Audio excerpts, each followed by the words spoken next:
Hey, my pretty babies, what's going on? Lee Sanders back with you all for another fantastic album review. As this go round, we are talking about Daryl Hall of Hall & Notes. He is back with his sixth studio album titled D. His friends call him D, of course, which means Daryl.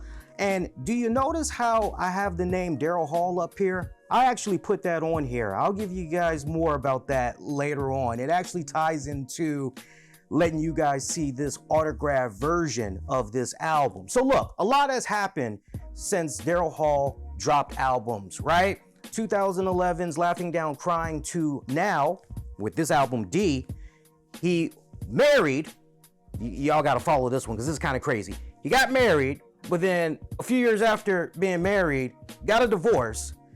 That woman who he was divorced to passed away suddenly. You with me so far? And then let's not also forget his longtime fellow musician collaborator, T-Bone, passed away. Rest in peace, T-Bone. I love me some T-Bone. And then to top it all off, talk about a tumultuous relationship with fellow musician, a brother in arms, been making music with the guy for essentially 50-something years, almost. And John Oates, that relationship is no more. That alone in itself deserves a separate video. And if you guys want me to talk more about that and give you all my thoughts, sound off in the comments, let me know.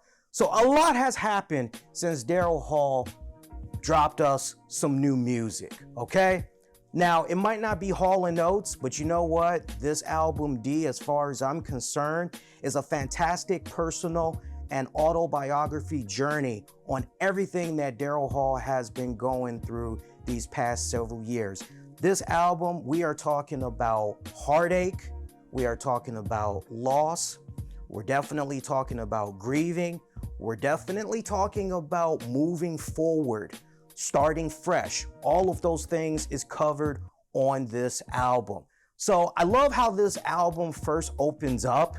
It opens up with the whole world's better, and the whole world's better comes off very poppy, very warm, welcoming. You almost kind of get just a little touch of a vintage Stevie Wonder song as you're listening to it. And I can't help but wonder if this go round, Daryl Hall might have been kicking back, listening to a couple of old Motown hits, listening to maybe some Isley Brothers on top of that as well, because it just feels like he was greatly influenced throughout this album, which, by the way, it took him 18 months to complete at a studio down in the Bahamas, as he had help producing this album by the Eurythmics' own Dave Stewart. And you can definitely feel Dave's fingerprints throughout this album, because there's some songs that just straight up remind you of the Eurythmics, which Dave Stewart is a part of and everything. I miss me some Annie Lennox, by the way. From there, we go into Too Much Information. Too Much Information, I feel, is a signature calling card track of this album, because it finds Daryl Hall basically declaring that he is free, that he is his own individual. There's nothing more than he wants more than to be him, to be free. And I promise you, as you listen to that song, you're going to be thinking a lot about what's going on in the headlines between him and John Oates. So keep that in mind as you're listening to that track. The next one, Can't Say No to You. That comes off as a declaration by Daryl to the fans, and at the same time thanking the fans for their continued loyalty and support. It's a nice, fun track. From there, we go to what I feel is the definitive track out of this entire album. This pretty much sums up the whole album in a nutshell, titled Rather Be a Fool. And man, I love the synthesizer work on this track, which is by Daryl. He lays it down on top of the vocals as well as background vocals. This track is essentially Daryl putting his whole heart out there on the line. As you're listening to this song, you can definitively tell that he is talking about his marriage. And the fact that there were warning signs there that there were issues, and rather than Daryl acknowledge those issues and face them head on, have that open line of communication, he turns a blind eye. And rather be a fool, to me, let me know your interpretation of the track, y'all, but to me, Daryl Hall almost kind of poses the question, maybe I should have just been a blind fool to it all, because at least by being a fool, then I could just say I didn't know any better, I didn't know, as opposed to, yeah, I see what's going on here, and I'm just gonna continue to turn a blind eye. And then considering the fact that his wife passed a few years later, right? He even throws profanity towards the end of the track. It's almost like he's shouting at the heavens, because he says something along the lines of, God damn it! And it's very powerful. You guys gotta listen to that track. It's a very powerful, very emotional track. Good stuff. From there, we go to I think a follow-up, almost a B-side to Rather Be a Fool, which is titled Rainbow Over the Graveyard, which essentially, I think, based on the lyrics, finds Daryl trying to pick up the pieces of his life, somehow move forward, knowing that there is positivity out there. There is hope, that there is happiness. He just has to hang on to it. And if that means he has to essentially, power forward, then so be it. But there is happiness out there. Not the way I thought it was follows up as well. I like this one. This is all about expectations, sometimes exceeding those expectations, and then dealing with those expectations as they come. Are you able to conquer them, or are you gonna crumble? Rounding off the rest of the album, Walking in Between Raindrops. Love the synthesizer effects that's going on throughout this album. For me, that is definitely the second best track out of the entire album. I love that one. Why You Want to Do Me Like That? That's another decent one. The final track, love this one. Break It Down to the Real Thing. When you're listening to this one, you're gonna get the impression that this is a Isley Brothers track, especially with the way Dave Stewart and I can't think of the other guy's name. It ends in Saunders. I can't think of his first name right now. Matter of fact, look, I got the album right here. We can find out for you guys.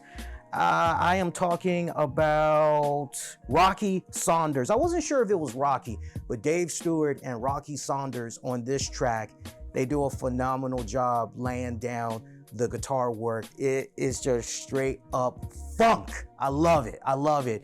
But as you're listening to this, you'd swear that you were listening to a Isley Brothers track. And let's not forget, when I believe it was 2006, Hall & Oates' Our Kind of Soul album came out. As you all know, that was essentially a love song to Motown hits and other great R&B songs from back in the day that Hall & Oates really loved and wanted to do renditions of. Would not be surprised if a little bit of influence from the Isleys was for this track. I'm curious to see how it all goes down. But overall, a fantastic album. 9 tracks. You're looking at about 36 minutes, give or take. But a fantastic album that I highly recommend you guys check out. I know John Oates had said in a recent interview that for many, many years, Daryl Hall has been chasing that dragon that is being respected as a renowned solo artist. I hate to break the news to John Oates, but with all due respect, and I don't mean disrespect, but with all due respect, Daryl Hall been accomplished being a really great solo artist. You can look at a lot of the work that's already out there. If anything, what's a travesty is that we haven't gotten more solo albums by Daryl Hall. How much do I like the album D? I've got to put this right up there with Can't Stop Dreaming. Lyrically wise, some of the best, strongest stuff that he's written since Can't Stop Dreaming.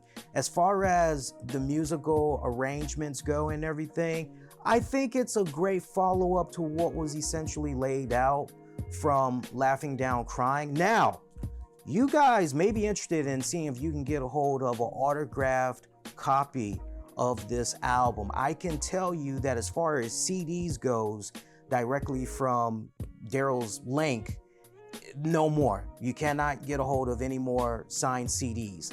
At the time that we're recording this right now, I believe there is less than 200 copies left for vinyl. And I'm a sucker for vinyl. I love being able to open up a vinyl album like so and being able to show all the photography. And if you look right here, included in my version, I got a autograph sleeve thingamajigger here signed by Daryl Hall himself, so that's pretty badass. And I like being able to open up my vinyl album, I don't know about you guys, and being able to see all the respected credits and all that other good stuff that's in there. But as far as a thumbs up, thumbs down, show you guys how the back of it looks as well. As far as a thumbs up, thumbs down, I am giving Daryl Hall D a thumbs up. I highly recommend that you check it out. Now, as far as coming back to this little text that you see up here, so when I took my vinyl album out of the shrink wrap, on the shrink wrap was this text. It was a little sticker, the Daryl Hall sticker that was on the shrink wrap. And I said, wow, that's a waste. It makes more sense to just put the Daryl Hall text on the actual vinyl album. Like, what the hell? So I went on ahead and did that. I don't know if you guys are kind of thinking like me, but how are you supposed to know what you're picking up? Like, I think it would sell a lot more if you had somewhere on here, Daryl Hall, right? Right? Just imagine that. You're at the store and you're like, what's that? Like, just imagine if you didn't have the shrink wrap, if maybe it was some other different type of shrink wrap. I'm getting off on a rant here, but that's just me. Sound off if you checked out the album. I love to know what you guys think about it. And like I said earlier, if you guys want me to follow up with a video looking at the relationship between Daryl Hall and John Oates and give you guys my personal thoughts on it, definitely let me know. If you're new, welcome. Make sure you hit the subscribe, all that jazz, so you don't miss out on future content that comes your way. Until next go around, my pretty babies, wishing all of y'all to be safe and most importantly, be kind to one another. Take care, y'all. Peace.